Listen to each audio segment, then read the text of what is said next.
ठारूशाह के वार्ड 8 वासी ब भेनरूं रेशमा सोलंकी ऐं नाहिद सोलंकी ठारूशाह थाणे ते पहुची पंहिंजे पीउ प्राइमरी उस्ताद मंजूर सोलंकी मथां बदपेशो कराइण जो इल्ज़ाम मढ़ियो आहे।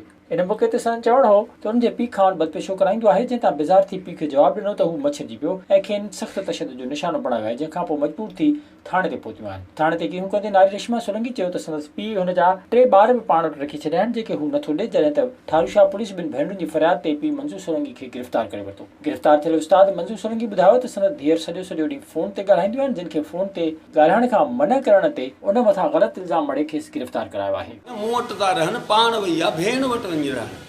भेण वटि रहण वारा उतां मां वठण वियो आहियां त हल पंहिंजे घर। ऐं तशदुद थियल आहे हिकिड़ी छोकिरी ते तुंहिंजी धीउ ते? न तशदुद उहा ॻाल्हि कान्हे का। कंहिं कयो आहे? उहा पाण बि को ॾहूं हुनजो अलाए छा कयो अथनि, बाक़ी मूंखे तशदुद असां लिखिया पढ़िया उस्ताद माण्हू आहियां मां को जाहिल लुफ़र न आहियां। फ़ोन था मना करण ते माना तोखे कासो ॿधाए थी? हा। रहंदी किथे आहे छोकिरी? उहा छोकिरी मूं वटि रहंदी, जनरो पाड़वा मूं वटि, मुड़ुसु छॾे वियो त साल थी वियो आहे। विज़िट कयो अवामी आवाज़ मीडिया ग्रुप जी वेबसाइट awamiawaz.pk।